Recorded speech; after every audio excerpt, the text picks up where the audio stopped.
बिस्मिल्लाहिर्रहमानिर्रहीम, अस्सलाम वालेकुम।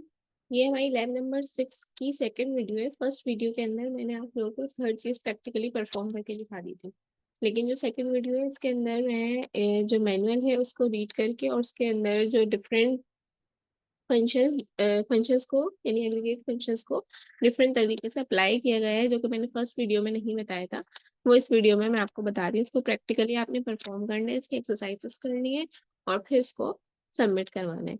तो एग्रीगेट फंक्शंस क्या होते हैं तो आपको पहले ही क्लियर हो चुका है। एग्रीगेट फंक्शन एक ऐसे फंक्शंस होते हैं जो कि कैलकुलेशंस के लिए हम यूज करते हैं डेटाबेस में। उनकी मल्टीपल रॉस के ऊपर हमें कोई भी फंक्शन अप्लाई करना है और ये बिल्ट इन फंक्शन है, मतलब हमें इसके लिए कोई पूरा फंक्शन नहीं लिखना, कि कोई लाइन ऑफ कोड नहीं लिखना, बल्कि जस्ट ये कीवर्ड्स यूज करने, काउंट, सम, एवरेज, मैक्सिमम, मिनिमम। तो इसके जरिए हम फिर वो फंक्शंस परफॉर्म कर सकते हैं आसानी से। जैसे कि हमने प्रोसीजर्स पढ़े थे, फंक्शंस प्रोसीजर्स पढ़े थे लैब नंबर 4 के अंदर। उसके अंदर क्या था, हमें सब कुछ टाइप करना था कि ऐसे काम करो, ऐसे काम करो, लाइन ऑफ कोड हमें देना था।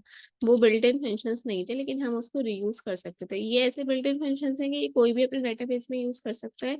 इसकी प्रोग्रामिंग ऑलरेडी हुई हुई है। काउंट फंक्शन की बात करते हैं। Count function is used to count the number of rows in database table. ये आपने पहले भी देख लिया था कि सिंपली हम काउंट फंक्शन कैसे यूज करते हैं। अगर हमें कोई भी नंबर ऑफ रॉज का डाटा काउंट करना है, केस के अंदर फॉर एग्जाम्पल कितनी दफा पाकिस्तान लिखा हुआ है, ये काउंट करके बता दो, या ये जो टोटल डाटा है कितनी रॉज का डाटा है, नंबर ऑफ स्टूडेंट्स कितने हैं, तो हम क्या लिखते हैं, सिलेक्ट काउंट फ्रॉम टेबल का नाम करके, और इस तरह से हमारे पास नंबर ऑफ रॉज आ जाते हैं। लेकिन अगर हमें इसको मजीद कह ले के प्रिसाइज करना है कि कौन से नंबर, अगर हमारे पास डाटा है उसके अंदर जो है स्टूडेंट कह लेंगे फिजिक्स के कोर्सेज भी पढ़ रहे हैं, स्टूडेंट इस्लामिक के कोर्सेज भी पढ़ रहे हैं, और डेटाबेस के कोर्सेज भी पढ़ रहे हैं। मैं सेपरेटली ये काउंट करना चाहती हूँ कि फिजिक्स के अंदर कितने स्टूडेंट्स इनरोल्ड हैं, और इकोनॉमिक्स के अंदर कितने स्टूडेंट इनरोल्ड हैं, इस्लामिक के अंदर कितने स्टूडेंट्स इनरोल है, और ये सारा डाटा एक ही टेबल में मौजूद है। तो फिर हमें इसके ऊपर सेपरेटली काउंट का फंक्शन लगाना है, यानी कि select count from this table where course equals to Pakistani studies, where course is equals to Islamiyat. तो फिर हमें अलग अलग इंफॉर्मेशन मिलेगी कि पाकिस्तानी स्टडीज की जब हम लिख के मालूम करेंगे तो सिर्फ उतनी ही रॉस का डाटा काउंट होगा और हमारे पास रिजल्ट आ जाएगा।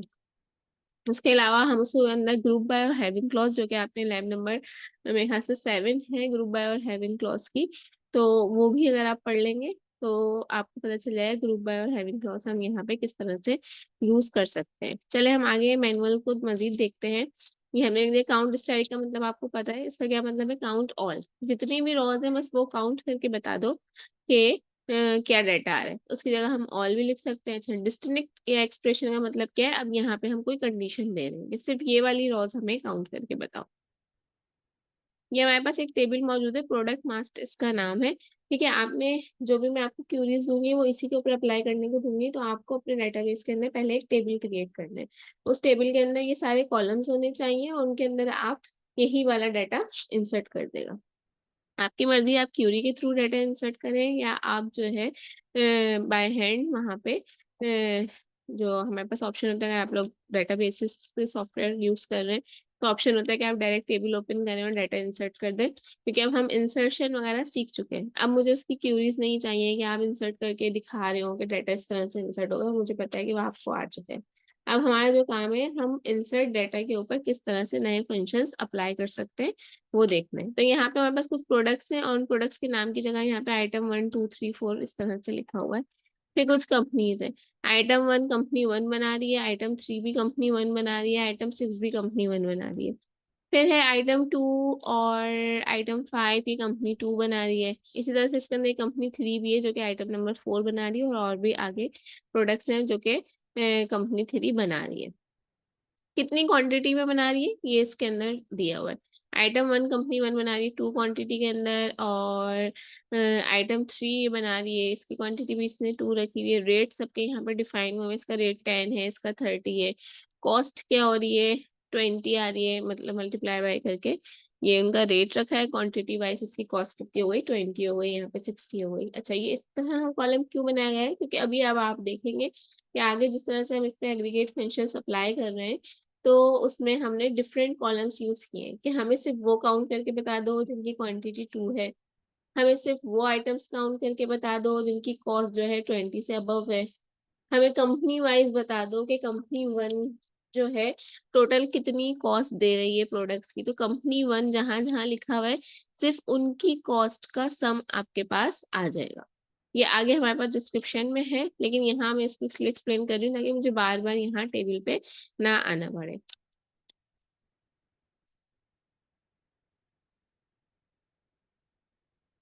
अब जैसे ये काउंट की एग्जाम्पल है, select count all from product mass, ये सिंपली क्या करेगा, टेबल के ऊपर जाएगा, नंबर ऑफ रॉस काउंट करेगा, आपको दे देगा।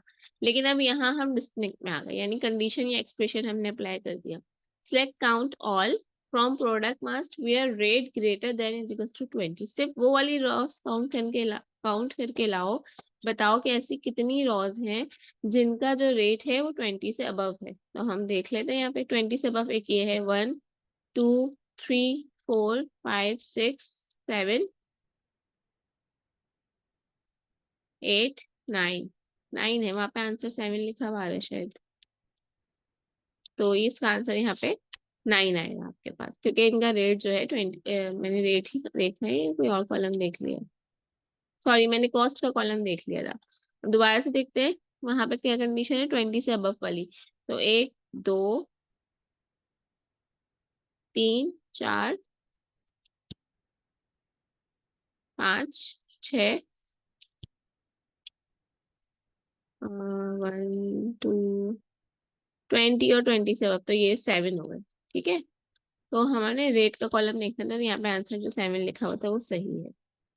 यहाँ पे इक्वल्स टू भी लिखा हुआ है ना, या तो 20 हो रेट या फिर 20 से बड़ा हो, तो ऐसे तमाम कॉलम्स की रॉज जो है काउंट करके बता दो, इसने बता दिया। दूसरा क्या है हमारे पास, count count with distinct, select count distinct company. Distinct का मतलब क्या है कि अब हमें पता है कि कंपनी के कॉलम के अंदर अलग अलग तरह की कंपनीज है, कंपनी 1 है 2 है 3 है, या ये कह लेंगे बैंक के नाम से कॉलम बना हुआ है, उसके अंदर यूबीएल लिखा हुआ है, एमसीबी लिखा हुआ है, और आपके पास और कौन से बैंक हैं, एचबीएल है।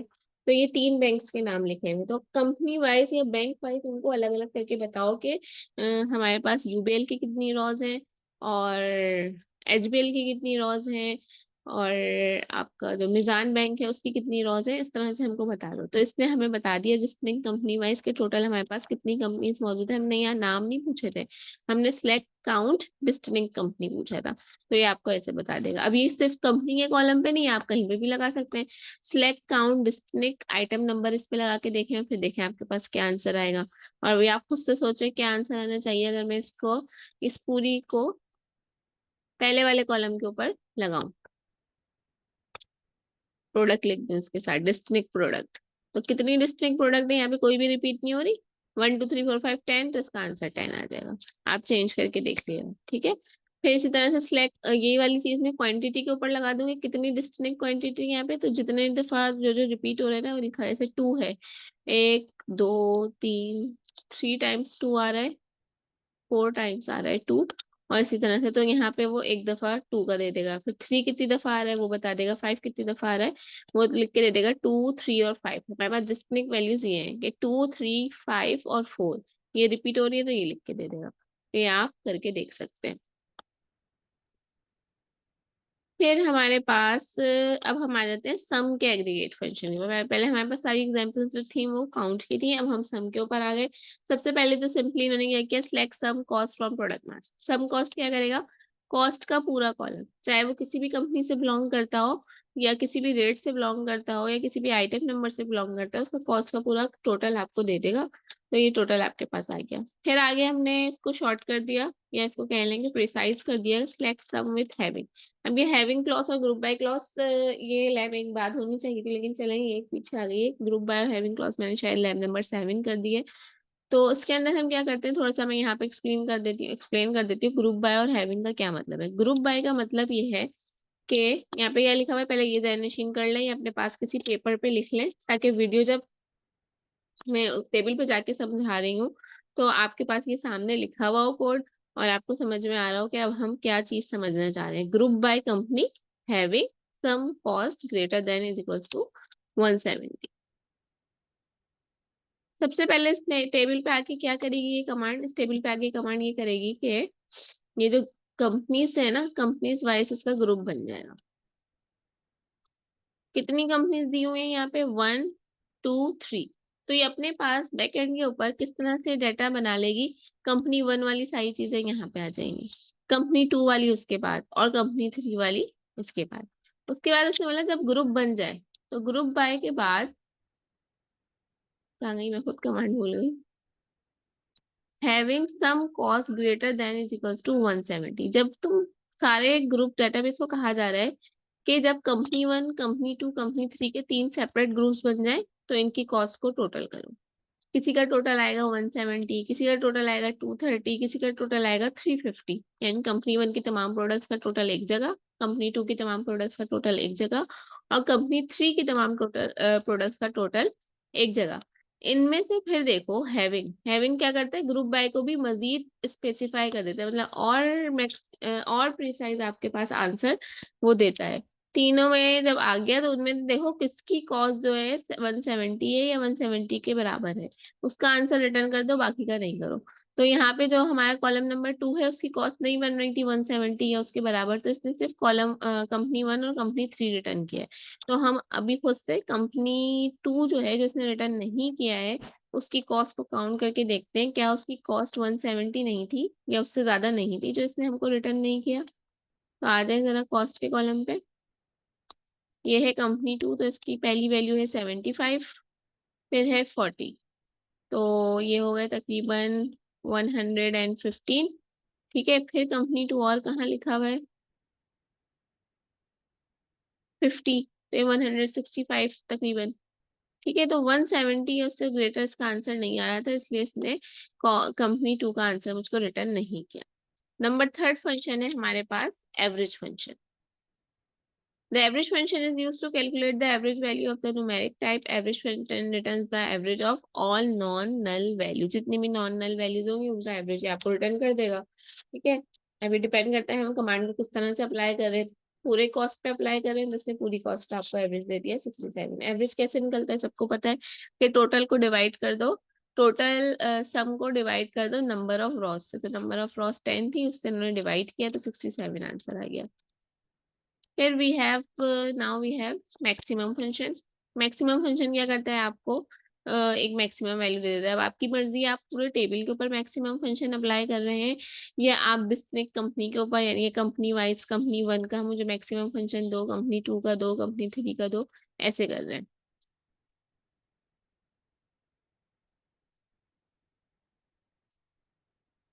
यहाँ पे सब